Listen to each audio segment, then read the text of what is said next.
Bom dia para todos. Eu sou Sérgio Branco, diretor do ITS também, junto com o CAF e com o Ronaldo, e professor do IBMEC.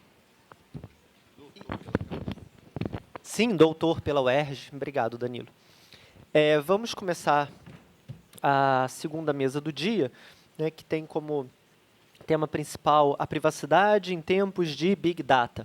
E teremos aqui 3 palestrantes: o Alexandre Roldão, que é analista de tendências do Lab Media, o Danilo Doneda, que já falou ontem, né, e também doutor pela UERJ, representante do Ministério da Justiça, e concordo com o Ronaldo. O Ronaldo ontem apresentou o Danilo como a maior autoridade em privacidade no Brasil, e é verdade. E Carlos Afonso, né, que dispensa apresentações, onipresente Carlos Afonso, que dispensa apresentações, e que falará também então, nessa mesa. A gente combinou que começa com Alexandre Roldão. Não é isso? Pode começar? Então tá bom, vou passar, sem qualquer demora, a palavra para ele.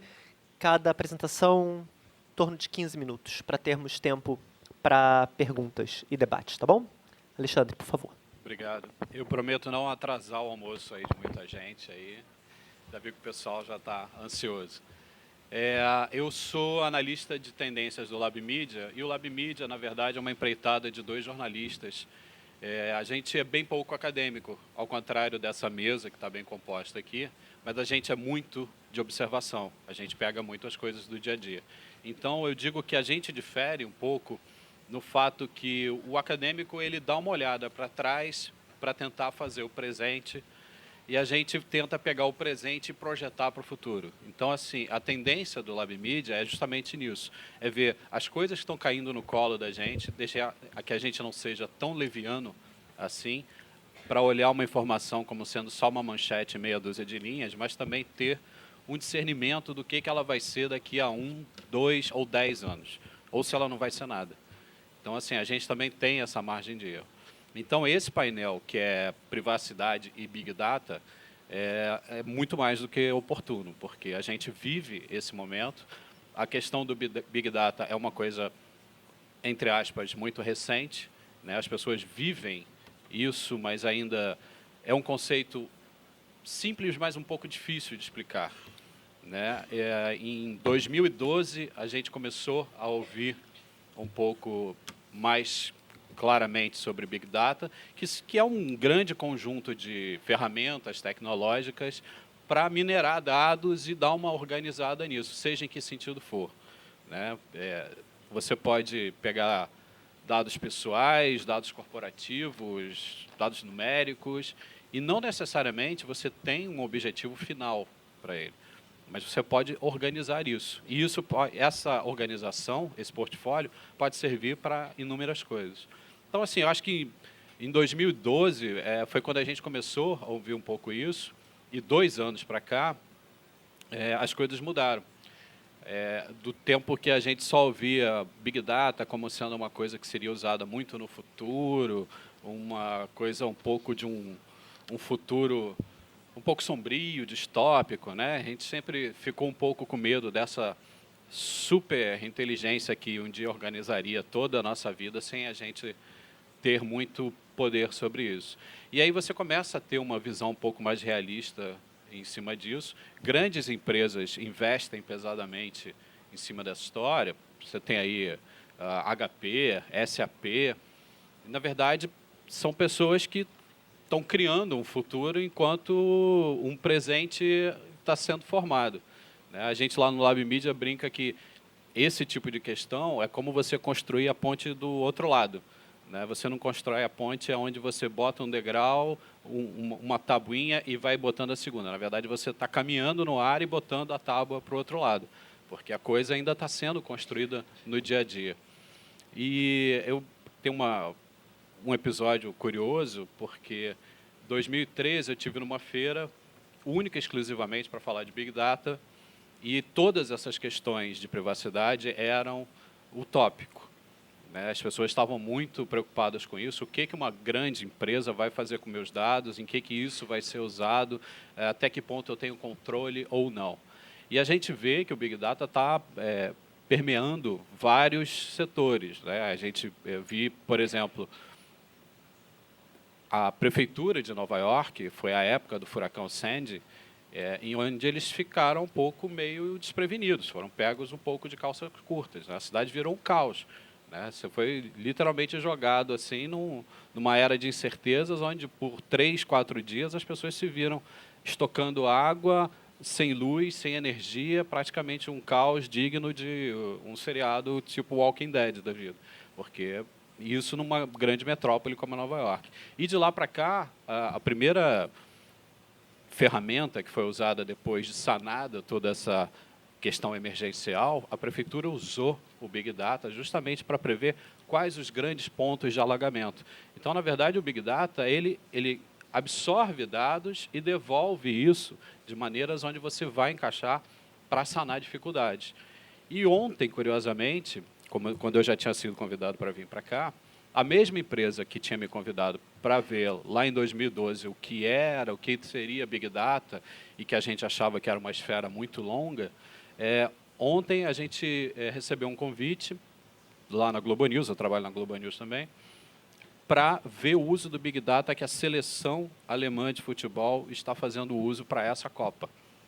Então, assim, é muito curioso, né? A gente estava vendo uns vídeos ontem, eles estão aqui em Salvador, aqui em Cabralha, e todas aquelas estatísticas que a gente via antigamente, que era muito famoso, o olheiro ou o técnico, né? Tinha sempre uma figura, né? Quem acompanha futebol aí lembra da prancheta do Joel, né? Que ele sempre ficava anotando quantos passos aquele cara errou, quanto você estava adiantado, o lançamento que não funcionou, que isso tudo era feito manualmente e depois discutido ali no calor do vestiário e tal, né? Era uma bronca um pouco mais de pai para filho. Hoje em dia a seleção alemã usa isso como uma ferramenta em tempo real, porque o Big Data, que você consegue mapear todos os jogadores, toda a bola, toda a dimensão do campo, todo o bandeirinha, todos os movimentos estão mapeados, porque o Big Data, na verdade, o que acontece? Ele é uma ferramenta inumana, porque você pode botar 3 juízes, 5 auxiliares técnicos, mas você nunca vai conseguir fechar todos os lados de um campo. E é um campo de futebol, com dimensões demarcadas, né? Então, você imagina isso numa Copa do Mundo, quantas pessoas estão vendo no mundo inteiro. São milhões, dezenas de milhões de pessoas vendo isso. Então, assim, você imagina a carga que um juiz, um técnico vai ter se ele deixar de olhar para um lado enquanto a bola está sendo lançada do outro. Então, eles estão fazendo uso disso porque o Big Data, eu acho que é para sanar essa deficiência humana que a gente tem de você conseguir olhar tudo ao mesmo tempo. Óbvio que depois o dado que vai ser concluído vai ser manipulado por mãos humanas, mas o técnico hoje consegue olhar o atacante e a máquina está olhando o goleiro ao mesmo tempo. Então, assim, é bem curioso isso. E a título alegórico, essas ferramentas que a gente daqui a pouco vai usar, daqui a 2, 3 anos, estão sendo incorporadas muito facilmente. Então, a coisa deixa de ser um mainframe super gigante em cima de um andar de um prédio super elevado ou um buraco colocado. O cara hoje consegue ter um laptop como esse, sendo operado. E só para fechar essa história do técnico, enquanto você tem toda a comissão técnica usando o Big Data pelo computador, atrelado a uma van onde tem um computador maior, o técnico está usando um Google Glass e recebendo todos os dados daquele jogador, olhando para o jogador, olhando para a bola. Então, essas coisas vão começar a permear cada vez mais. Quanto à questão da privacidade, eu acho que é inevitável, né? Cabe a gente, e aí é ótimo estar aqui no meio de uma banca de direito, com pessoas que pensam esse tipo de coisa, porque no meio jornalístico é uma questão crucial, porque a gente sempre foi ensinado a ouvir os dois lados. Então, tanto do cara que ofende, quanto do cara que é ofendido, que é uma coisa muito tocante no dia a dia de vocês. Vocês também ouvem esses dois lados. E, frequentemente, cada vez mais, você está vendo que os dois lados, um não é mais preto, o outro não é mais branco. Na verdade, são tons de cinza, né? Acho que mais de 50 hoje em dia, né? Então, assim, o que é privacidade, o que é invasão de privacidade, o que é direito meu, o que é direito seu, está ficando cada vez mais difícil, né? Então, a gente é obrigado cada vez mais a responder de uma maneira rápida, imediata, mas meio sem saber, porque as coisas estão tomando fôlego agora. Tem vários casos assim que eu acho emblemáticos, porque o que acontece? Hoje, com o uso de ferramentas, eu estava sentado ali vendo o painel passado, quantas pessoas entraram aqui e deram check-in no Foursquare? Quantas pessoas estão agora, nesse exato momento, no WhatsApp? Quantas pessoas colocaram fotos dizendo que estão aqui? Então, assim, a minha privacidade, e eu estou sentado aqui, provavelmente sendo fotografado, marcado por alguém aqui dentro, está extrapolando o limite dessa sala. Então, assim, o que vai ser usado quanto a isso? Né? O meu chefe, por exemplo, que me liberou para estar aqui, mas se eu tivesse não pedido permissão, estar aqui em horário de trabalho, provavelmente um check-in de vocês que seria amigo deles estaria me denunciando. Eu estaria aqui em horário de trabalho. Então, assim, as questões do Big Data hoje, como ele absorve todos esses dados e depende do uso que você vai ser feito, então, assim, quanto mais a gente tiver consciência voluntária da coisa, não se deixar ser pego pela questão do deslumbramento ou do clique fácil, que a gente estava falando um pouco aqui, porque a gente, na verdade, a máquina sempre é e sempre será burra. Né? Sempre por trás de uma máquina, de um algoritmo ou de um mega supersistema estarão pessoas. E pessoas se usarão desse tipo de coisa. Então, assim, na verdade, é a gente que coloca todos os dados, a gente que abastece. Tem uma estatística que há uns 2 anos, eu fiz um trabalho falando sobre quantidade de informações despejadas por dia na internet. Há 2, 3 anos já era um absurdo, era assustador o número de dados. Eram casas elevadas à potência, era uma coisa assustadora. Ontem à noite, eu fui rever as estatísticas e eu vi que elas aumentaram bastante, pelo menos 2 ou 3 vezes. Só que, quando eu peguei há 2 anos, eram estatísticas por dia, hoje são estatísticas por minuto. Então, assim, se já aumentaram, são assustadoras. Eu vou ler assim só 2 ou 3 assim, que me chamaram a atenção. E as estatísticas foram registradas no dia 23 de abril desse ano. Só em questão de e-mails, são 204 milhões de mensagens, minuto. São 48 mil downloads de aplicativos na loja da Apple, minuto. Né? Façam a conta de quanto dá por segundo, depois, se alguém tiver curiosidade. São 2,46 milhões de postagens novas no Facebook que a gente faz. E isso inclui fotos, marcações, para todo mundo. Twitter são 277 mil tweets. O Tinder não sei se alguém usa o Tinder aí, né? É engraçado porque o Tinder você não mede por cliques. Na verdade, é por passadas para a esquerda e passadas para a direita. São 416 mil passadas para a esquerda e passadas para a direita. E 4 milhões de buscas no Google. Sem contar que são 72 horas de novos vídeos no YouTube a cada minuto. Então, assim, você imagina o quanto você está despejando de informação própria e informação alheia dentro desse meio. E, por trás, obviamente, tem alguém pensando no que fazer com isso. Né? Essa semana eu estava procurando uma busca normal, estava procurando um tênis de corrida, como todo mundo faz, com outras coisas, com armação de óculos, com relógio, com canetas, seja o que for. E eu falei, estou dentro de um ambiente protegido, que é o Facebook. Mas, mesmo assim, vou sair daqui e ir para outro lugar, onde você acha que são ambientes díspares, onde não são indexados, que era o Google. E eu fiz a minha busca no Google, pelos sites tradicionais de busca de tênis de corrida, sapatos. Quando eu voltei e me loguei no Facebook, qual foi a primeira coisa que apareceu?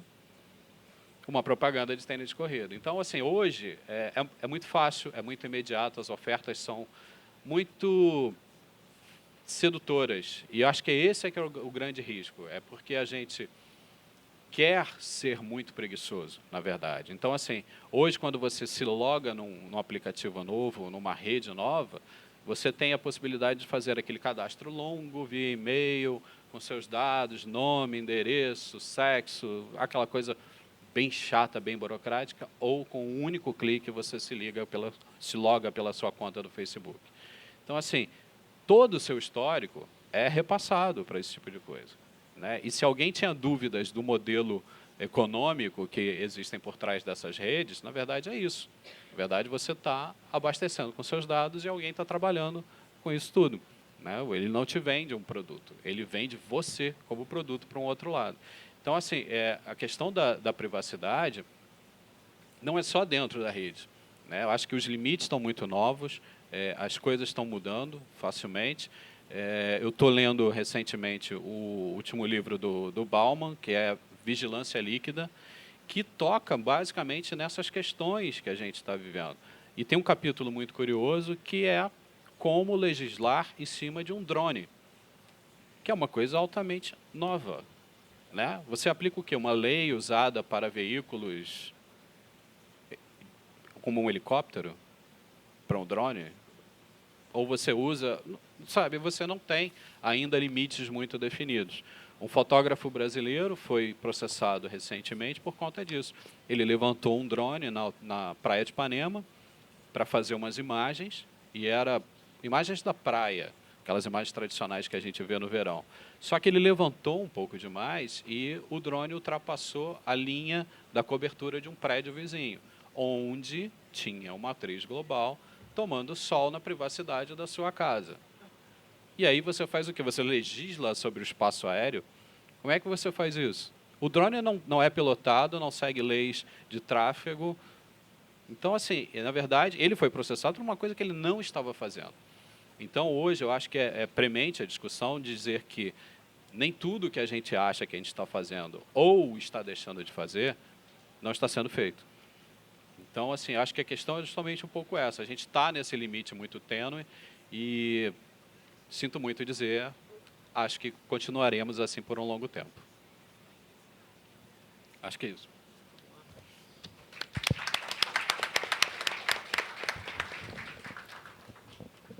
Agradeço a pontualidade, pontualíssimo nos 15 minutos.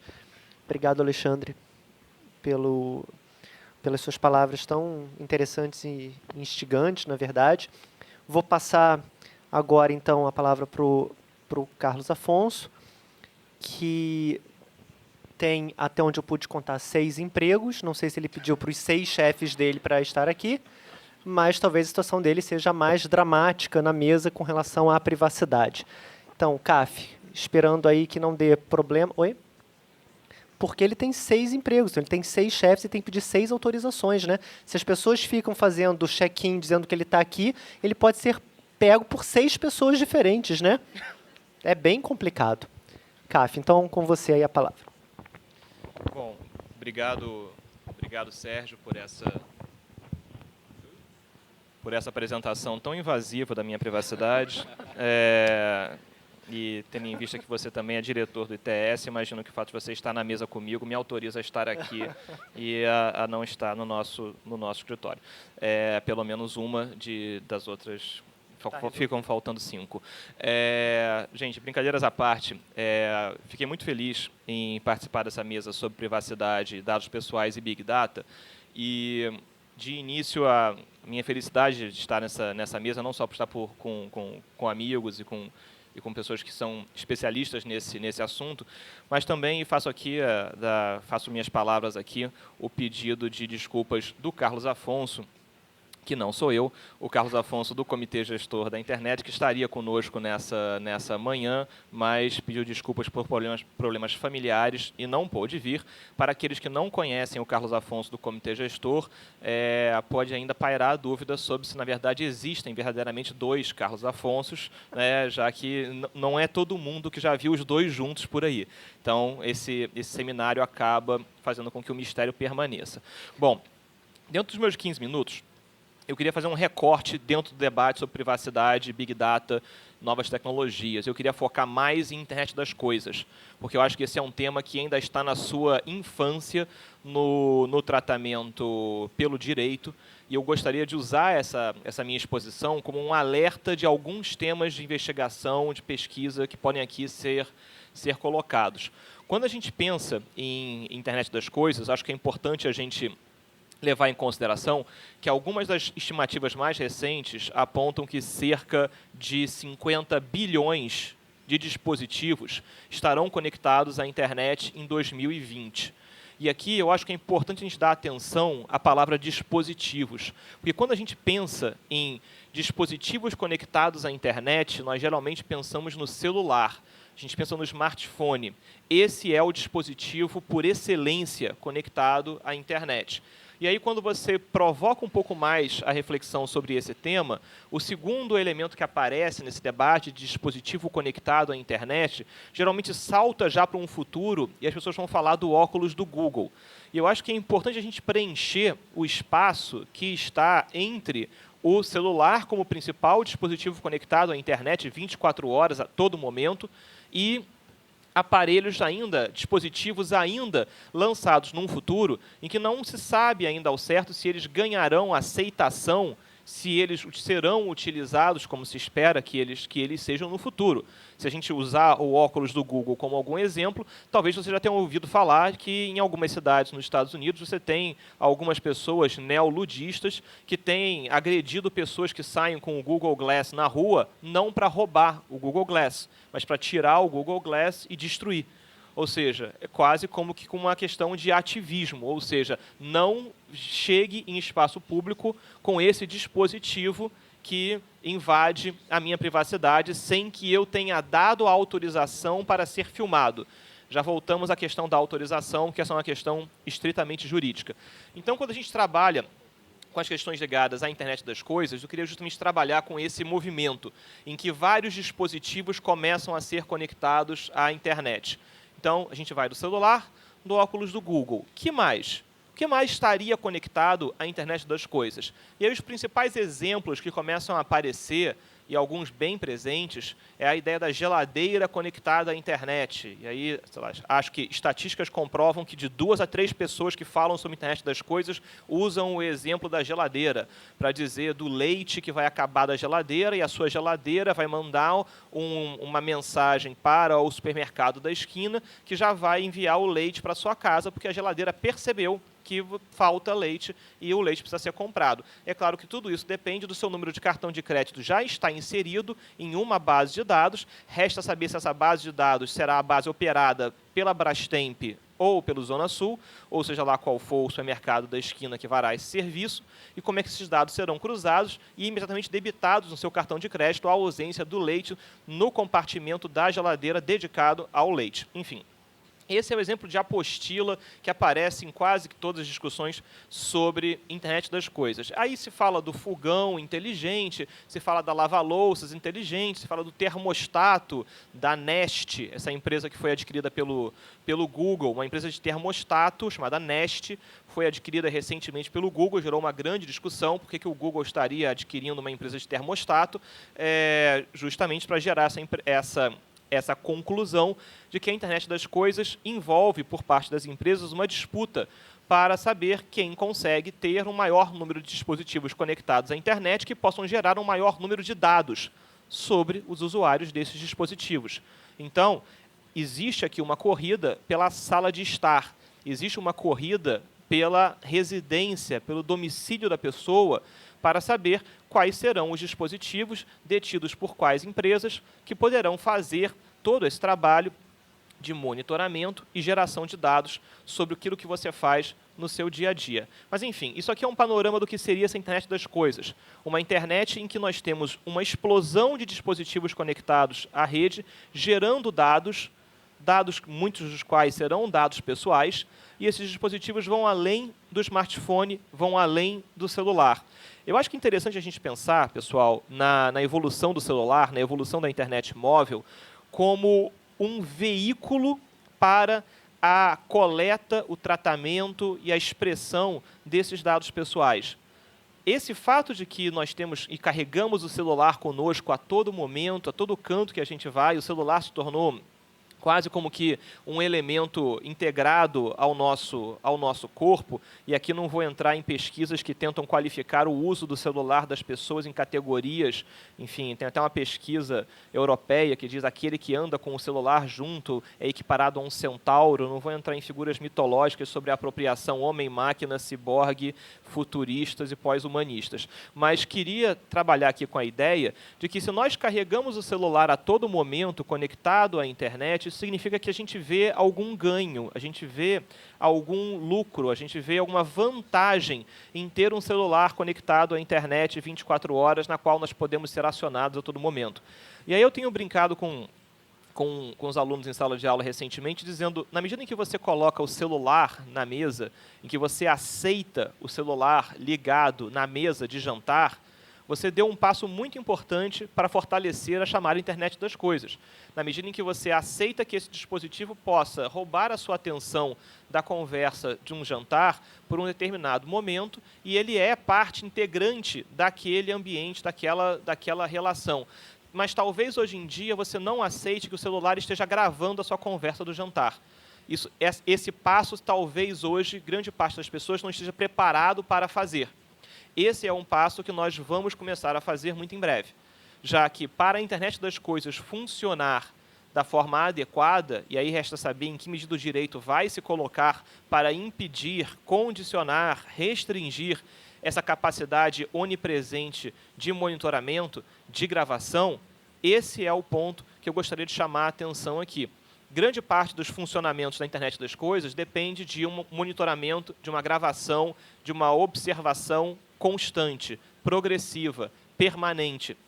E aí é interessante, porque a Comissão Europeia encomendou um estudo recente de especialistas sobre internet das coisas, e a Pew Internet Center acabou de lançar uma pesquisa sobre internet das coisas também. E uma fala do Vint Cerf, que é um dos vice-presidentes do Google, muito interessante, ele diz: internet das coisas significa monitoramento constante, monitoramento permanente. E as pessoas vão começar a se acostumar com essa ideia. Mas hoje, no presente, essa ideia ainda é radicalmente rechaçada. Acho que muitos de vocês devem achar estranho.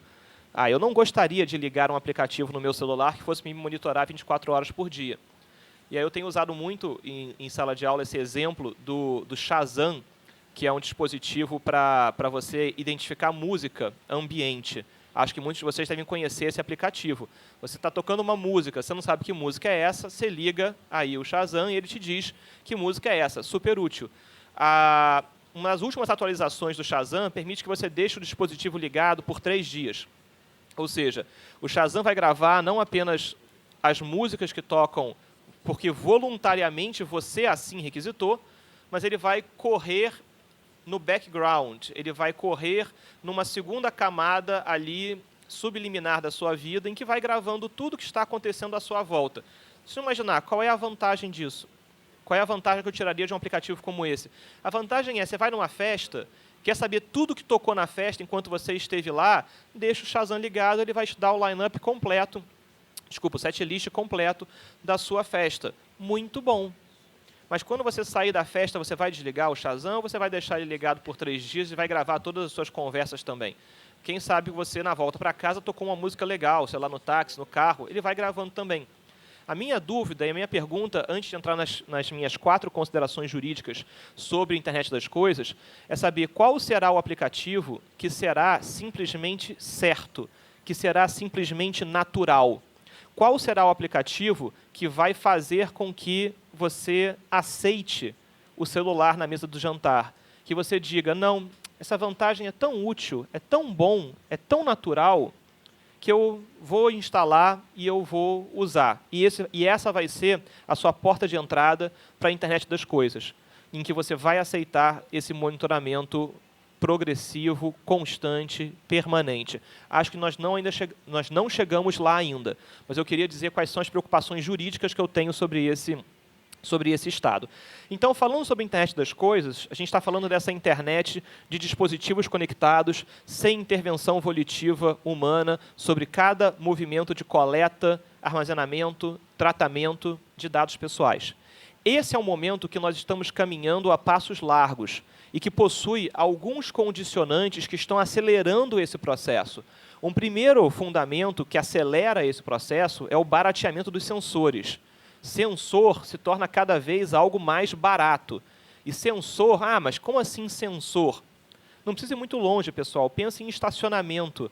Vocês talvez já tenham criado o costume de estacionar o carro de vocês em estacionamentos que têm sensores de ocupação de vaga. Então, você tem ali o sensor com a luz verde se a vaga está disponível, vermelha se a vaga está ocupada.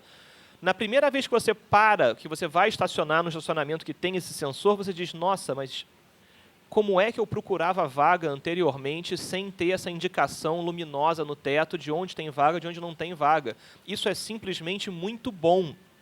Isso é simplesmente muito bom, isso pode simplesmente se espalhar, porque os sensores passam por um processo de gradativo barateamento. E esse é um ponto fundamental para a internet das coisas, em que você precisa do sensor para que ele possa justamente monitorar o que está acontecendo e reagir a impactos do ambiente externo. Então, quanto mais baratos forem os sensores, mais veloz é a apropriação de espaços que estavam fora da internet para dentro da internet. Ou seja, são áreas que não estavam cobertas, não estavam gerando dados para a rede, passam a gerar dados para a rede. E aí a comunicação desses sensores com a rede se dá das mais diversas formas. E aí você tem uma expansão grande também da transmissão por radiofrequência, você tem a expansão da internet móvel como um todo, mas acho que tem um segundo movimento importante para afirmar a internet das coisas, que é a expansão do chamado IPv6. O que é o IPv6? O IP é o endereço, a identificação de um determinado dispositivo conectado à internet, de forma muito simples, de forma muito superficial. Esses números IP estão acabando. O regime atual de alocação desses IPs, chamado IPv4, está acabando. Logo, nós estamos migrando para uma nova geração de alocação e de distribuição e organização dos IPs, que é o chamado IPv6, que vai explodir a disponibilidade de IPs para a internet, fazendo com que hoje seria absolutamente impossível imaginar que todos os dispositivos conectados à internet tivessem um IP único, um IP para chamar de seu, um identificador que fosse só, um IP, que fosse só desse dispositivo para todo sempre. Isso é impossível. Quando você conecta e se desconecta, quando você volta a se conectar à internet, a chance de você ter um outro número IP alocado para o seu dispositivo, alocado para a sua máquina, é grande justamente porque você tem essa situação de carência, de insuficiência de IP para todos os dispositivos. Logo, o IPv6 tornará, de forma aqui muito, muito simples, tá, pessoal, possível que você tenha um IP para cada dispositivo conectado. E isso torna a internet das coisas ainda mais possível, ainda mais veloz. Porque eu vou poder ter um endereço, um identificador que justamente separa, que individualiza cada dispositivo conectado. Cada celular, cada óculos, cada geladeira, cada fogão, cada fechadura, cada luz. Assim, lâmpada é outro ponto super curioso na internet das coisas, já que a gente já começa a ter, e isso é bastante verdade em outros países, lâmpadas que se ligam com o Wi-Fi da casa. E com isso você pode fazer com que a sua luminosidade reaja a determinados comandos que você faria pelo smartphone. Você vai dizer, é tão chato, né, ter que apagar a luz pelo celular, isso não me traz nenhuma vantagem. E aí, justamente, talvez essa ideia de que a lâmpada ligada ao Wi-Fi ainda não é uma tendência esmagadora, onipresente, que todo mundo conhece, primeiro porque a lâmpada é cara à beça. O pacote de 3 lâmpadas da Philips ligadas ao Wi-Fi da sua casa custa, acho que $100. É caro. Você não vai pagar $100 por 3 lâmpadas ligadas ao Wi-Fi da sua casa. Mas o que essa lâmpada vai fazer de interessante além de regular pelo meu smartphone? Você pode, com dispositivos muito simples, ligados como o IFTT, que é o If This, Then That, você pode programar a sua lâmpada para quando o seu time fizer um gol, a cor da sua lâmpada muda para a cor do seu time. Você vai dizer, que tolo, né? Por que eu vou querer isso? Né? quando chegar uma mensagem do Facebook, a luz da sua casa fica azul, em homenagem a essa digníssima empresa, que aqui fica meu agradecimento por ter nos patrocinado também para tornar esse evento verdade, ou amarelo se chegar, ou se alguém comprar o seu produto no Mercado Livre. Enfim, fechando o intervalo musical da minha exposição, quais são as questões jurídicas que aparecem nesse universo? Aí eu queria falar muito rapidinho, nos 3 minutos que me restam, sobre privacidade, segurança e linguagem. Eu sei que são menos de 3, Danilo, mas enfim, eu voltei aos 3 porque o Sérgio não tirou a plaquinha de 3 da minha frente. Tem a plaquinha de 1? Não tem. Ótimo. Então, pessoal, privacidade. A gente está muito acostumado com a ideia de que o consentimento, a autorização, é a chave para a vinculação da pessoa a determinados comportamentos. Ou seja, quando nós assinamos um contrato, quando a gente pensa na figura ideal de um contrato, a figura que a gente imagina é um papel em que 2 partes, ou mais partes, assinam esse papel para que elas possam estar vinculadas às obrigações decorrentes desse contrato. A internet radicalizou o conceito do papel e criou os contratos que são em que a aceitação, o consentimento é dado por um clique, em que você diz que você leu tudo aquilo que está no contrato, o que é uma mentira, mas você diz, ok, eu li, porque você quer ter acesso àquele serviço, você quer baixar aquele software. Um estudo antropológico que ainda precisa ser feito é como os contratos através da internet expandem a cultura da mentira, que banalizam os efeitos jurídicos do próprio contrato, que é você simplesmente diz, ok, eu aceito, não lê nada e todo mundo acha que está tudo bem. Então, ninguém sabe o que diz os termos de uso do Facebook, do Instagram, do WhatsApp, enfim, e de outros serviços utilizados através da internet. Ou seja, é importante que vocês leiam esses termos de uso.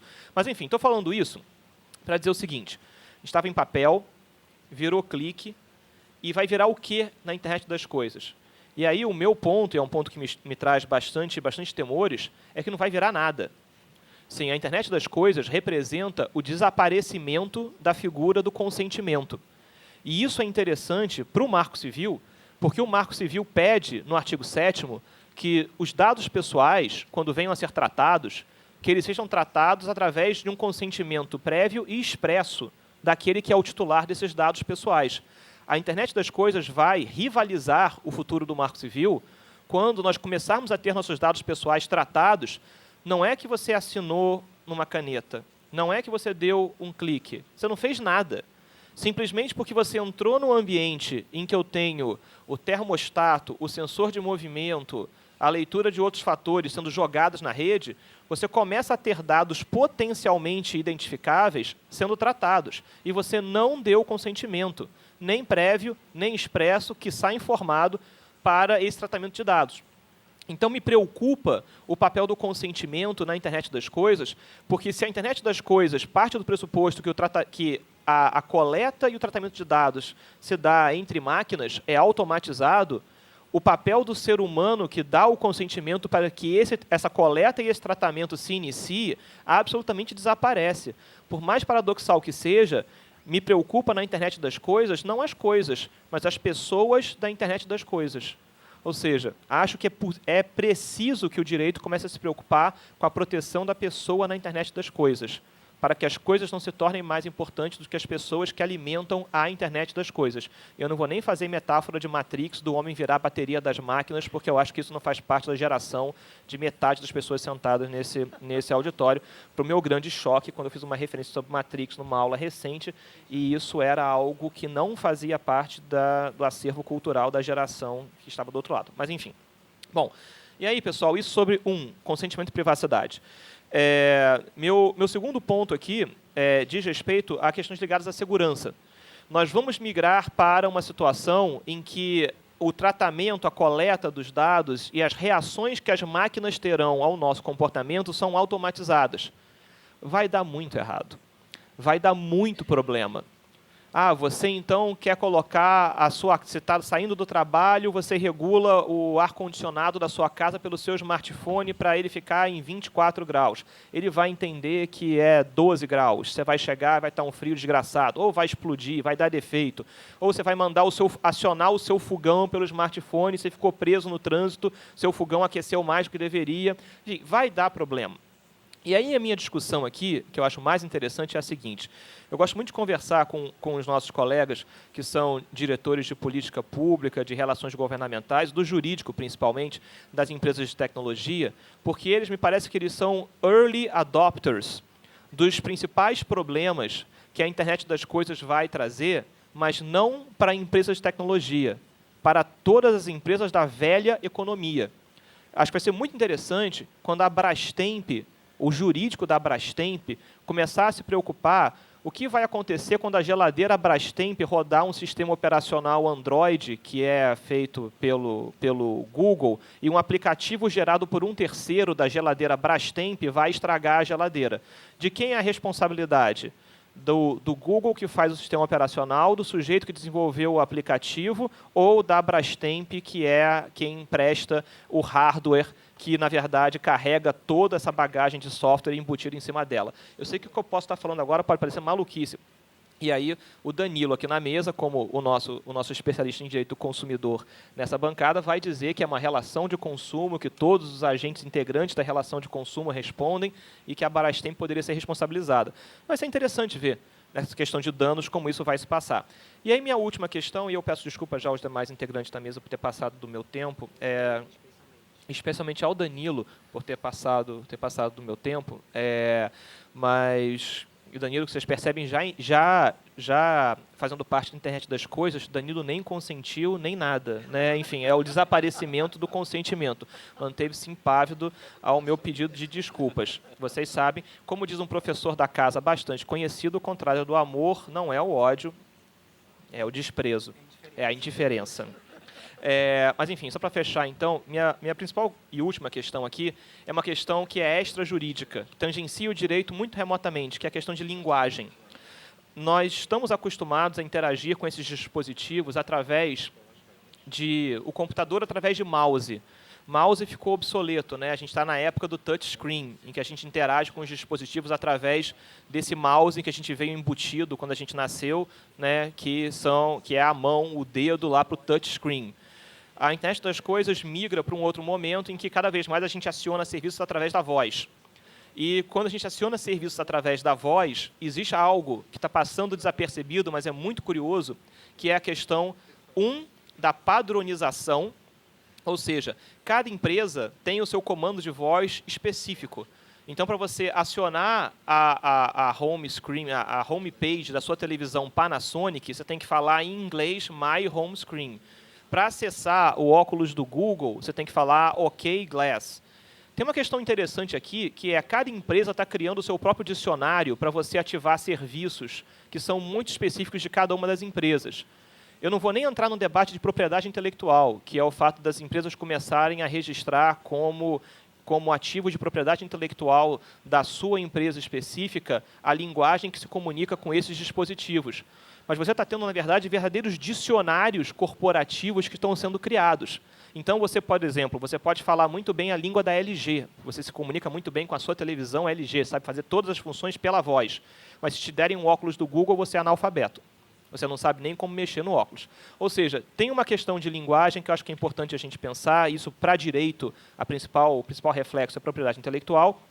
E, só para terminar, o último problema que é padronização. Ou seja, ou essas empresas vão começar a trabalhar com alianças para fazer com que esses dispositivos sejam interoperacionalizáveis, ou a gente vai voltar para uma situação muito curiosa, que vamos voltar à época do MS-DOS, em que para fazer qualquer coisa no computador, você tinha que saber um comando. Ou seja, era o comando que você tinha que fazer para abrir o diretório. Então, para abrir um diretório, era CD, espaço, ou barra, CD, barra ou contra barra? Barra, CD, barra, e aí o nome do diretório, aí abria. E aí você colocava mais também umas extensões depois para abrir o diretório pausadamente. Né? Enfim, você tinha que saber o código. Né? -A, -P, L. Então, são códigos. Então, pessoal, parabéns, internet das coisas é algo muito moderno que a gente vai precisar voltar a saber códigos para se comunicar com os nossos dispositivos. Maravilha, o MS-DOS aqui era para Frentex e vanguardista. Voltaremos a essa fase muito em breve. Bom, queria fazer só esses alertas, pessoal, como um mapeamento de temas que interessam ao direito na internet das coisas. E privacidade certamente é um deles. E aí, pedindo novamente desculpas por ter passado um pouquinho da hora, era essa a contribuição que eu queria fazer para esse debate aqui. Obrigado.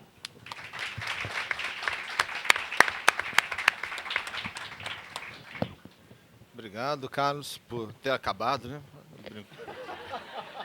Em algum momento acontece, né? O Carlos brincou um pouco, né? Mas geralmente quando ele fala, ele não fala quando eu acabar, ele fala se eu acabar. E não, ainda bem que ele terminou antes, né, que eu pudesse falar. É um termo, não é uma condição. Certozinho. Bom, eu vou muito sem nenhuma referência anterior, mas muito rapidamente, brevemente, me ater a uns aspectos um pouco mais jurídicos e técnicos que seria uma problematização do Big Data em vista da nossa legislação atual, em vista da legislação presente, tanto em estudos em potencial no Brasil quanto em vários países do mundo, diante de um problema, de um quadro que a gente poderia caracterizar como o quadro da abundância da informação.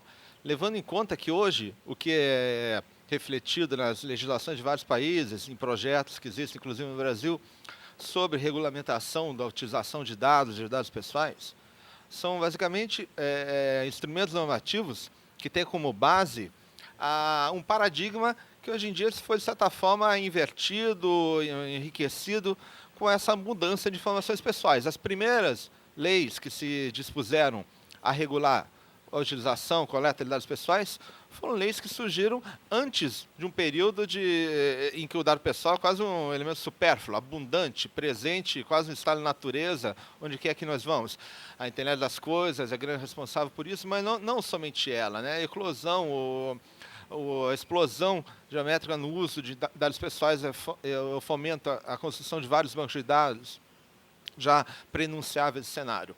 E o paradigma clássico do que hoje se entende por proteção de dados pessoais é o paradigma da sua regulação, da regulação dos dados pessoais, dentro do ciclo coleta, processamento, difusão de dados. Os direitos, os princípios, as garantias referentes à proteção de dados levam em conta, majoritariamente, esse pequeno ecossistema que pode se mostrar falacioso como uma abordagem integral da problemática que se pronuncia hoje com o Big Data. Os dados seriam coletados, haveria alguns princípios, algumas regras que regeriam essa coleta. Seriam processados, isso é, haveria regras de segurança, de controle de acesso, de delimitação do que se pode, o que se não pode fazer durante o processamento. Eles são difundidos, haveria um controle de a que público, a quais pessoas os dados poderiam ser difundidos. Tudo isso, se continua verdade para um certo tratamento clássico de dados pessoais, já não se torna tão claro assim, nem sequer aplicável a uma outra perspectiva trazida pelo Big Data. E os direitos que uma pessoa poderia tentar tutelar em relação aos seus dados, que classicamente são os direitos que alguns chamam de direitos arco, direito de acesso, retificação, cancelamento, oposição, são direitos que, por mais importantes e relevantíssimos que sejam, eles se proporiam contra bancos de dados organizados, contra informações cujo responsável, cujo titular do banco de dados seria uma pessoa localizável, passível de constrição, passível de ser obrigada a obedecer uma determinada demanda do titular, do Poder Judicial, do regulador.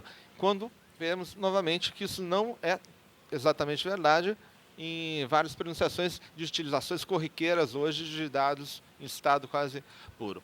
As leis de proteção de dados pessoais foram feitas, todas elas, sob o paradigma clássico, o paradigma anterior. Elas foram uma forma de reação contra o uso de dados pessoais que, na sua época, no final dos anos 60, no começo dos anos 70, atingia uma dimensão, um volume até então inimaginável. Só que o que nós temos de inimaginável hoje em dia não é mais aquele paradigma clássico, é o paradigma no Big Data, é um paradigma diferente. E essa pergunta óbvia na mesa é necessária uma mudança de paradigma para que a proteção do cidadão, da pessoa, se torne eficaz, ou pelo menos condizente com as suas expectativas, num tempo de Big Data, de internet das coisas? A resposta, obviamente, é necessária uma adaptação, é necessária uma atualização. Agora, a grande pergunta é de que forma essa adaptação vai ser feita e, uma pergunta acessória, até que momento, até que ponto essa adaptação compreenderá a relativização e a modificação de alguns paradigmas anteriores, que hoje a gente poderia chamar de clássicos de proteção de dados pessoais, sem que isso resulte numa perda de direitos, sem que isso resulte na abdicação de algumas garantias, poucas que hoje, de certa forma, já foram introjetadas no nosso ordenamento, já são passíveis de tutela para o cidadão.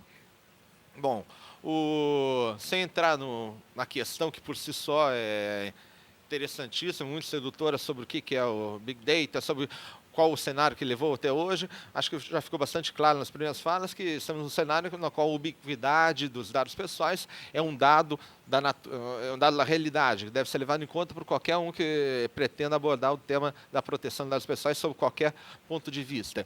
E mais que isso, essa ubiquidade que resulta na facilidade de acesso, na sedução, que é o recurso, a utilização de dados pessoais para vários modelos de negócio, para várias atividades estatais também, faz com que fique claro que a informação pessoal hoje em dia é componente fundamental no capital baseado no conhecimento, é componente fundamental no planejamento de políticas públicas e a experiência nos diz que quando algum elemento é tão valioso, é tão decisivo em várias modalidades de inovação de negócios, de políticas públicas, dificilmente esse modelo vai ser completamente deixado de lado, mesmo que no primeiro momento, o cidadão sinta um desconforto pela sua aplicação. O que vai ser necessário, certamente, é uma harmonização entre expectativas do cidadão e os reais efeitos da sua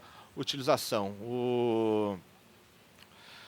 O que acontece nesse sentido? Hoje, é claro que, pegando um gancho do que o Carlos Afonso mencionou no finalzinho da fala dele, a coleta e o consentimento para a coleta de dados pessoais tende a se tornar, talvez não menos importante, eu diria, porque em muitas situações a autorização continuará sendo fundamental, mas tende a se deslocar da centralidade no eixo do fator legitimador e fator essencial de controle das leis de proteção de dados. Mais importante, na perspectiva do Big Data, do que a coleta, a autorização, o consentimento, é a definição de riscos e de táticas para contrabalançar esses riscos na utilização do Big Data. Isso é, mais importante muitas vezes que o consentimento vai ser a definição de uma matriz de risco, e essa matriz de risco vai ter que levar em conta riscos potenciais que podem eclodir da utilização avassaladora do Big Data em relação aos cidadãos, em relação ao que vai se saber deles, com reflexos para a privacidade, para a autonomia pessoal, para a liberdade, até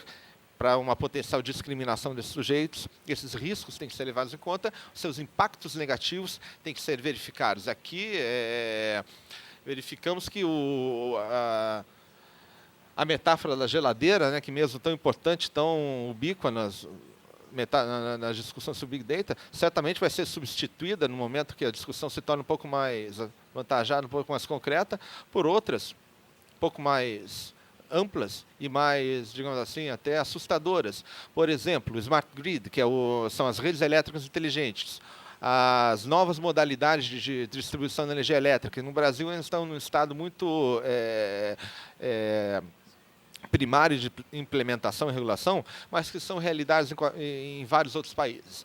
O Smart Grid permite, basicamente, cortando a discussão ao essencial, que a rede elétrica se torne, de certa forma, parecida com a internet, mal comparando. Isso é, que possa ser possível saber em cada duto elétrico quanta energia, qual amperagem, qual corrente que passou por ali, em qual determinada hora do dia. E com esses dados, né, a partir do tratamento estatístico e técnico desses dados, é possível saber coisas terrivelmente precisas e sensíveis e íntimas sobre tudo que acontece dentro de uma casa. Essa informação, veja vocês, vai estar presente com extrema facilidade ao operador do sistema elétrico, como já está em muitos países. Como já está em muitos países que pronunciaram a Smart Grid Privacy, a privacidade na rede elétrica, como uma das fronteiras da discussão no tratamento de dados pessoais. Essa informação vai ser... Não é que ela vai ser coletada, ela já é coletada. E aqui nós estamos diante de uma situação paradigmática do dilema que nos atormenta hoje em dia. Isso é o discurso da inovação, o discurso do progresso tecnológico, tradicionalmente nos diz que tudo aquilo que é útil deve ser utilizado, deve ser estudado a fundo, mesmo que não se veja uma utilidade tão óbvia no primeiro momento, para que posteriormente seus desdobramentos possam ser capitalizados, possam ser revertidos em alguma utilidade, seja para quem for, de que forma for. Aqui nós estamos diante de um modelo, uma questão paradigmática no qual há muitos motivos legítimos para frear uma certa utilização desenfreada dessa informação, eventualmente com impactos para algum vetor de inovação, mas aqui reconhecendo que o resultado específico da utilização desmesurada dessa informação é, no mínimo, assustadora para todo aquele que possui uma residência, que sabe quais poderiam ser os efeitos dessa coleta. Indo aqui, já me direcionando para qual que seria o perfil das modificações que uma legislação que fosse um pouco mais sensível a esse novo paradigma no Big Data em relação à proteção de dados pessoais, eu resumiria em 6 pontos principais como pontos de interesse. Primeiro, eu já mencionei, a mudança, essa legislação deve mudar o foco exclusivo na coleta, no consentimento, na autorização para o uso de dados, para o uso do dado em si. Isso é, uma legislação que não se preocupe somente com o consentimento e depois aquilo tudo vale, ou quase tudo vale, e que se preocupe menos com o que acontece quando o dado é utilizado, ela tende a ser menos relevante numa época de Big Data. Isso é, a legislação deve se preocupar muito com o fato de que o dado muitas vezes vai estar disponível e que o crivo, a mão do regulador, do legislador, deve se fazer ver igualmente, com igual força, no momento da utilização no tratamento de dados. 2. Torna-se necessário aumentar o espectro, tornar mais amplo o conceito de dado pessoal. Dado pessoal, o conceito que tradicionalmente é aquele dado que é referente a uma pessoa identificada ou identificável. Hoje em dia, muitos dados que não são sob esse conceito pessoais, são dados estatísticos, são dados aglutinados sobre um grupo de pessoas, sobre uma família, eles, mesmo que não sejam dados pessoais, eles podem interferir diretamente na vida do indivíduo. Eles podem surtir efeitos não só sobre a privacidade dele, mas sobre a oferta de determinados serviços, sobre precificação de determinados bens. Enfim, o sujeito hoje em dia pode ser discriminado em relação aos seus dados, mesmo que aqueles dados não sejam nominalmente identificados como pertencentes a ele.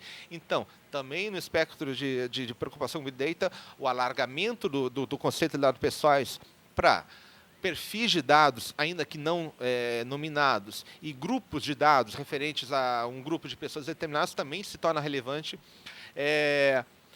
Outro fator relevante é a necessidade de tornar efetivas as escolhas individuais. A escolha individual em proteção de dados não é somente a autorização. A autorização é um dos passos, mas a escolha individual resulta numa coerência entre o que a pessoa espera que vai ser feito com a sua informação e o que efetivamente vai ser feito. Como que se resolve? Como se cria essa ligação, esse curto-circuito entre expectativas e escolha representativa, autodeterminação? Justamente através de mecanismos, como até o outro ponto que eu vou falar, como a transparência, a informação reiterada, competente, clara sobre o que é feito com o dado pessoal de uma pessoa em determinadas circunstâncias, mesmo em situações nos quais, eventualmente, o consentimento não seja o vetor principal para o tratamento. Outro ponto que essas novas normativas têm que levar em conta é o valor do controle, da accountability, como se costuma falar, isso é, a responsabilidade acrescida, potencializada de quem virá tratar os dados pessoais através do Big Data, que mesmo que não possa ser, na prática, sendo bastante realista, submetido ao controle através do consentimento, ele deva deter uma responsabilidade perante aquelas pessoas, mesmo aquelas pessoas cujo consentimento não foi diretamente solicitado, mesmo as pessoas sobre as quais o responsável pelo tratamento talvez nem soubesse que estaria tratando os dados, porque os riscos do tratamento de dados pessoais do Big Data são bastante difusos, são muitas vezes opacos, mesmo aquele que opera o tratamento. Juntamente com esses efeitos, seriam os direcionamentos que, eventualmente, um regulador, a legislação poderia tratar. E ainda, fechando aqui, eu só queria mencionar alguns efeitos sociais que, certamente, tanto o Big Data, a utilização do Big Data quanto a internet das coisas vão e já estão trazendo para o cidadão. Isso é, há mudanças de comportamento que, até pergunto a todos vocês podem se fazer que você pessoalmente, eventualmente, já tenha mudado o seu comportamento em relação a alguma coisa que fazia ou não faz mais, ou pelo menos está cogitando mudar no futuro, sabendo, não por causa das palhaças, mas sabendo que hoje em dia a coleta de dados, porque o ambiente em que nós estamos se torna por si só inteligente, entre aspas, porque dotado de sensores que vão levar informação sobre você para algum lugar. Isso implica num mecanismo natural e humano de autodefesa, muitas vezes autolimitação, e até aqui eu trago uma das justificativas primordiais do porquê a proteção de dados pessoais foi importante, isso é, para garantir que as pessoas continuem a se exprimir com liberdade, com criatividade, com autonomia em ambientes onde elas sabem que as suas reações, que seu objeto de expressão não vai ser lido numa chave errada, não vai ser conhecido por pessoas que ela não queria conhecer. No fundo, a proteção de dados pessoais e a privacidade garante a continuidade da liberdade e da autonomia pessoal do indivíduo, mais do que garante até a privacidade. Mas quais são alguns mecanismos de autodefesa? Por exemplo, eu me lembro que comentou aqui, isso foi o Alexandre, o Carlos Afonso, mas muita gente que fazia check-in quando entrava em qualquer lugar, no Foursquare, em qualquer lugar, hoje em dia talvez não faça mais, ou pense duas vezes antes de fazer, porque aquilo que era bonitinho, aquilo que chamava a atenção dos amigos no momento, hoje em dia se torna um rastro que pode levar a conclusões erradas, ou pode levar a problemas de natureza não só trabalhista, laboral, como o caso Afonso mencionou, mas pessoais. Enfim, hoje em dia, imagino que, perante várias decisões, a vontade de fazer check-in colide, muitas vezes, com a necessidade de descobrir os mecanismos que, subrepticiamente, fazem o check-in automático de você, onde quer que esteja. Outro ponto, a necessidade que muitos entes, muitas pessoas, muitos governos vêm admitindo cada vez mais de fazer uso de computadores não ligados à rede. Hoje em dia, pode se acostumar e esperem proximamente encontrar à venda computadores sem placa de rede, computadores com circuitos blindados para não oferecerem qualquer garantia de que o seu sinal, seu conteúdo seja perscrutado por terceiro qualquer. Há algo que parecia piada, mas que se demonstrou verdadeiro, que a representação russa em Genebra comprou um lote de máquinas de escrever, com a sorte que na Rússia havia ainda...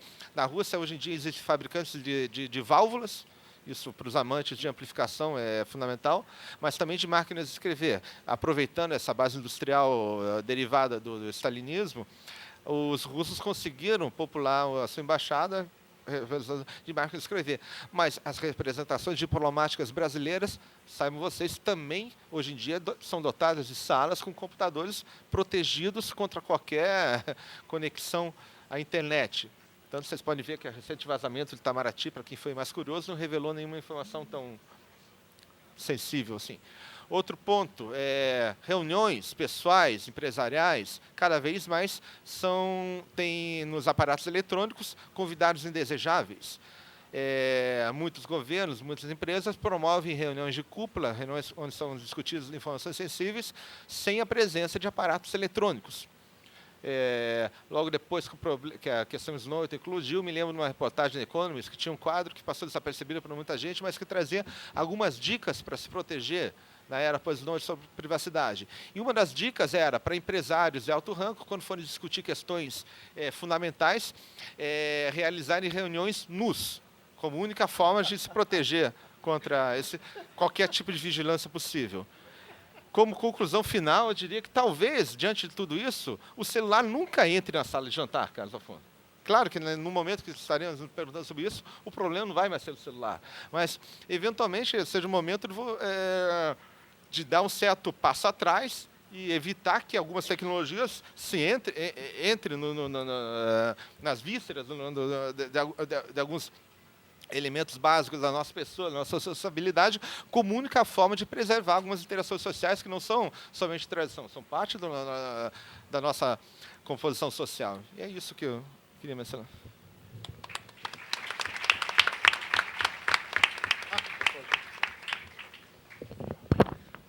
Bom, como já estamos próximos da hora do almoço, essa é sempre uma competição absolutamente desleal. Vamos tomar 3 perguntas. Ronaldo, Giovana e ali atrás. Constância, tem microfone? Aí. Ronaldo, Giovana e o rapaz ali atrás. Obrigado, Sérgio. Pergunta bastante rápida, aproveitando essa distinta mesa, que é a seguinte. A gente sabe que a coleta de dados não é só por empresas privadas, ela também acontece por parte do governo. Então, por exemplo, estados que têm um programa de nota fiscal carioca, nota fiscal paulista e etc., o estado sabe exatamente o que você comprou, quanto você pagou, em que lugar você estava, a hora que você comprou, e esses bancos de dados estão sendo construídos e às vezes são tão ou até mais poderosos, mais capilarizados do que os bancos de dados privados.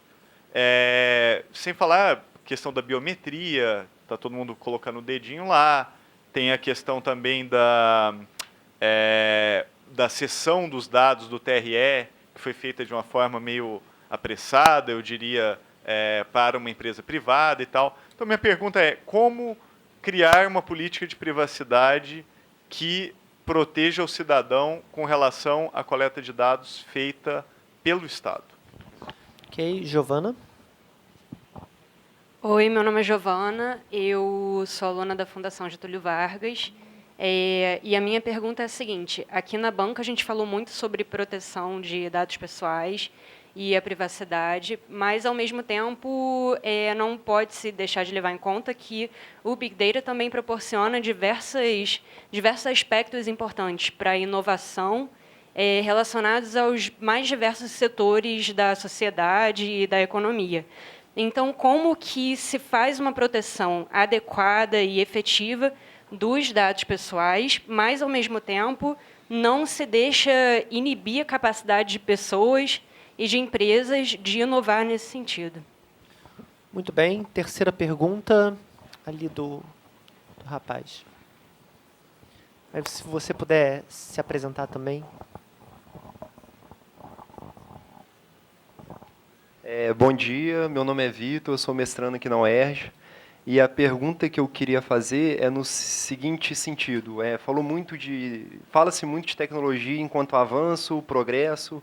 O exemplo que se deu hoje foi do direito da tecnologia das coisas.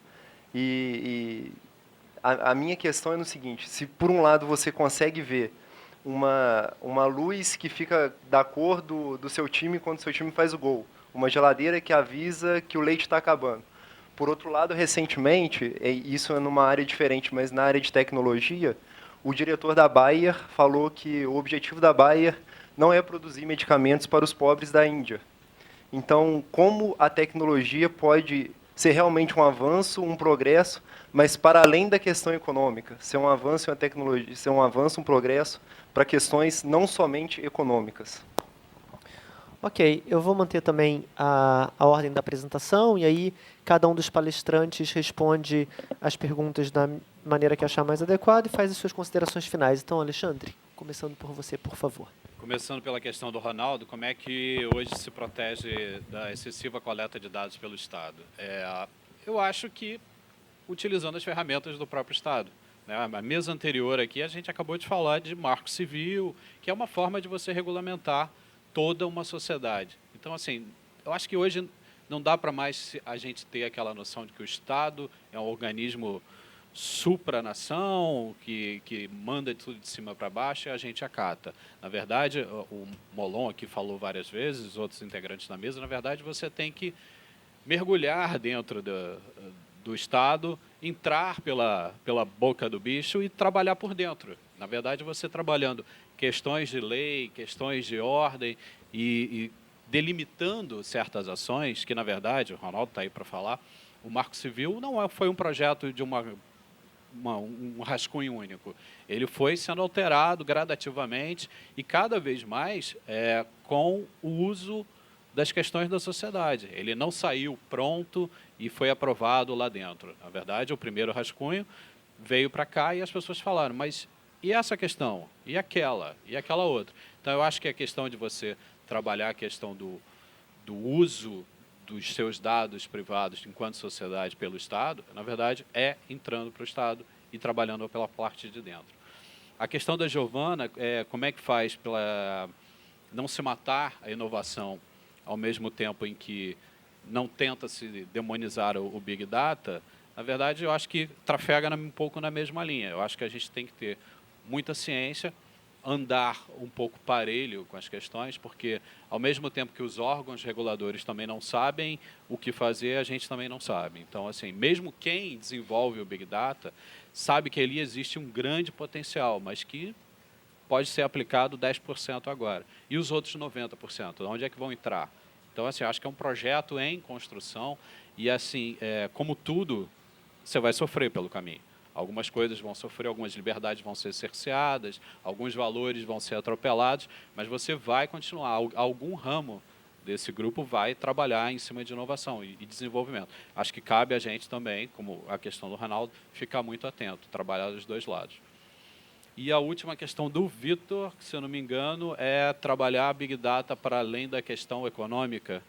Era isso? Eu acho que hoje dizer que tecnologia é uma coisa feita por grandes empresas de inovação, grandes empresas de software, de hardware, acho que o tema hoje já fica um pouco vago, né? Há um tempo atrás, você ter capacidade de colocar grafite dentro de um lápis era alta tecnologia, e o quanto isso mudou. Então, acho assim, dizer que tudo pode ser tecnologia, né? Eu trabalho com o Ronaldo para fazer o programa Navegador, então, e sim, a gente trabalha a questão não da tecnologia, mas a questão da inovação. Acho que tudo que permeia, né? O Zé Marcelo também é do Navegador aqui, as questões de relações de políticas públicas, as questões que tangem a reforma política, a questão que você age diretamente em cima de um problema local, de uma vila que não tem um abastecimento de luz, tudo é tecnologia. São maneiras de você olhar o mesmo problema, ou é macro ou é micro. Muito obrigado, Alexandre. Carlos Afonso. Vou falar bem rapidinho mesmo. Sobre a questão do Estado que o Ronaldo levantou, acho que é interessante a gente pensar que a gente está muito acostumado a olhar para as empresas e olhar para os termos de uso e para as políticas de privacidade. É curioso pensar que agora a gente vive um momento em que começa a se pensar justamente sobre as políticas de privacidade do Estado. Ou seja, quando você tem o seu dado coletado pelo Estado, qual é a política de privacidade, de coleta, de tratamento, de armazenamento de dados pessoais pelo próprio Estado? E acho que essa é uma discussão que começou no setor privado e que vai ganhando cada vez mais uma reflexão no que diz respeito ao setor público, especialmente com a possibilidade de cruzamento desses dados pessoais nas mais diversas esferas, como que o Ronaldo mencionou. Então, acho que isso é algo para a gente prestar bastante atenção num futuro bem próximo. Sobre a pergunta da Giovana, e aqui já vou fechar para não tomar muito tempo, sobre vantagens de Big Data e do tratamento de grande volume de dados, acho que as vantagens são várias para gerar um ambiente de inovação nos mais diversos setores, até no setor que o Vitor comentou, na questão de saúde. Um dos impactos e um dos setores mais interessantes do Big Data e da internet das coisas está justamente na possibilidade de você conhecer mais aspectos genéticos, biológicos da pessoa e, em última instância, a internet das coisas fará com que a gente viva mais. E uma das questões mais preocupantes da internet das coisas é saber quais serão as novas doenças decorrentes da internet das coisas, justamente porque o corpo ficará mais saudável num estado de vida em que não necessariamente se esperaria isso. Isso é um desafio desde o INSS ao mercado de trabalho, em que as pessoas vão chegar aos seus 70 anos com uma possibilidade de previsão sobre doenças, sobre o seu patrimônio genético de uma forma muito mais avançada do que se faz hoje. Esse é um campo de inovação gigantesco, mas, ao mesmo tempo, um campo de inovação que vai esbarrar em questões ligadas à privacidade e à proteção de dados pessoais. E aí, enfim, saúde é um campo, o outro campo, a gente acabou nem falando em outro exemplo de apostila de internet das coisas, que é o automóvel, né, que é o carro, com a formação de alianças lá e cá, Google de um lado, Apple do outro, e gerando uma situação curiosa, que acho que a gente está longe ainda do momento que você vai poder dizer, o seu carro é o quê? Né? Enfim, será que o seu carro é Google ou é Apple? Porque você começa a ter agora essas alianças da internet das coisas, em que Google e Apple começam a trabalhar com as empresas automobilísticas para criar um ambiente de sistema de entretenimento e adequação de funções do seu smartphone para dentro do ambiente do carro. Então, o carro vira uma bolha onde funciona ali um sistema operacional Android ou iOS. Grande questão jurídica aqui, imagino que nenhuma dessas montadoras vai ceder um contrato de exclusividade ou para a Google ou para a Apple num primeiro momento, mas o seu celular pode funcionar mais facilmente com esse ou aquele modelo de carro, e aí vai ser muito interessante trabalharmos com essa questão. Enfim, áreas de inovação são que não faltam e que vão desafiar bastante o direito, especialmente áreas de privacidade, propriedade intelectual e afins. Então, são só rápidos comentários. Obrigado, Danilo.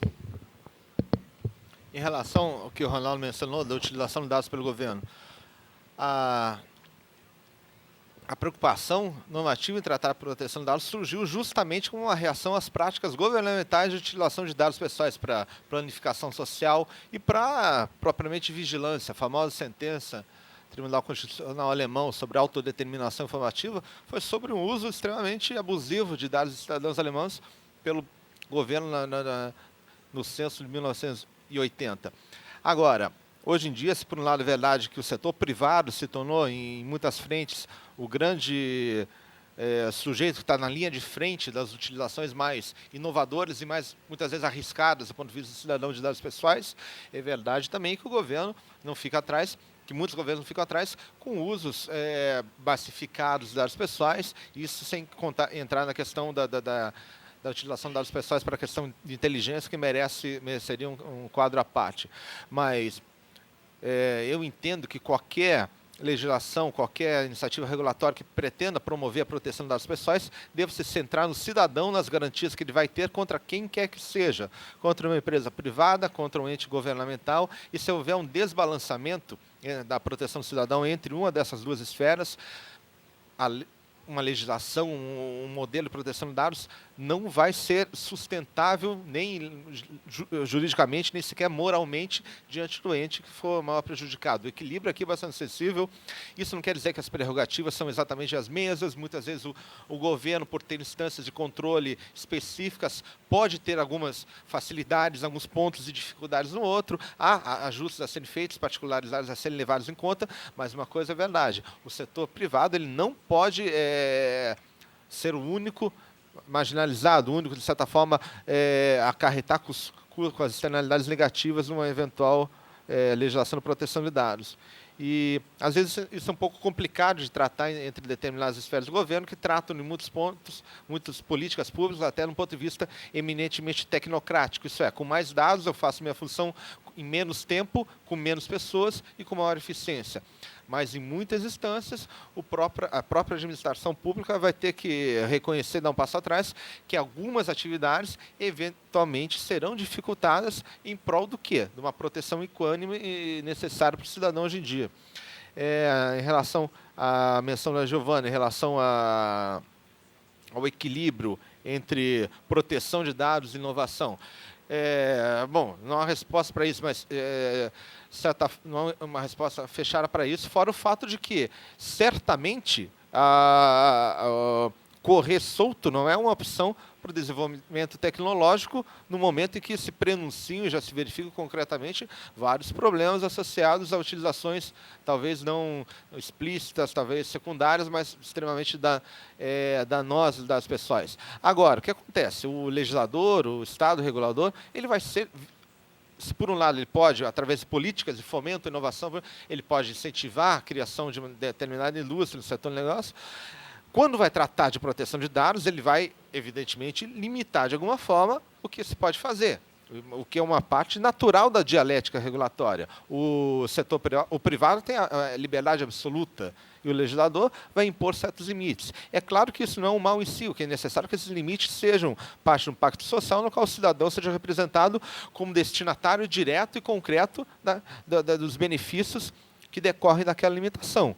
Agora, o que acontece também é que, eventualmente, o setor privado tem a sua parte a desempenhar como sujeito ativo nessa equação, nessa dinâmica. Por exemplo, introjetando nas suas linhas de produção, de serviço, de novos produtos, a preocupação com a privacidade. Já se falou, Bruce Schneier fala que hoje em dia a vigilância é um modelo de negócios em si. A vigilância é um modelo de negócios de aplicações gratuitas, o que, de certa forma, é uma declaração muito difícil de ser contraditada. Veja bem, essa vigilância, essa utilização de dados pessoais, ela deve ser concebida, já dizem alguns, aqueles que apregam a necessidade da preocupação da privacidade na concepção, da privacy by design, os novos modelos de negócio, as inovações devem levar em conta também o cidadão em relação aos efeitos daquela inovação perante a sua privacidade. Esse é um passo que pode antecipar vários problemas, evitar vários problemas. Em relação a questão levantada pelo Vitor, é um pouco mais complicado de tratar estritamente do ponto de vista é uma questão genérica do dados pessoais, mas uma coisa é sempre verdade, uma coisa é verdade deve ser sempre mencionada. O discurso, de certa forma, tecnocrático de que a inovação sempre vai trazer algo melhor, como aqui pego a afirmação no caso do Afonso, de que nós vamos viver mais tempo que o Big Data e as doenças vão ser outras. É claro que pode acontecer isso em certos estratos, mas hoje em dia vários estudos também denotam que a economia baseada na informação, ela amplifica diferenças de renda, diferenças sociais, e eventualmente isso, numa política pública a médio e longo prazo, deve ser levado em conta. Deve ser levado em conta, por exemplo, que a disponibilidade de informações genéticas pode fazer com que uma pessoa que tenha eventualmente o azar de ter um infortúnio genético, um mal de Huntington, qualquer predisposição degenerativa, seja inempregável, seja insegurável no sistema de saúde privado. Enfim, é necessário que, eventualmente, algumas pessoas não sofram pessoalmente e de forma inumana as externalidades negativas do Big Data. Esse daí é um ponto que deve ser levado em conta, primordialmente vai ser levado em conta nas prospecções futuras sobre o tema. Muito obrigado, Danilo. Agradeço aos 3 palestrantes que ajudaram tanto a esclarecer esse tema inovador, né, que só está começando a ser debatido, mas que será debatido certamente ainda por muito tempo. Agradecemos certamente a presença de vocês e convidamos a voltá-los na parte da tarde, a partir das 14h, não é isso? Às 2h, quando trataremos de questões relacionadas a direito tributário e tecnologia. Obrigado, até logo.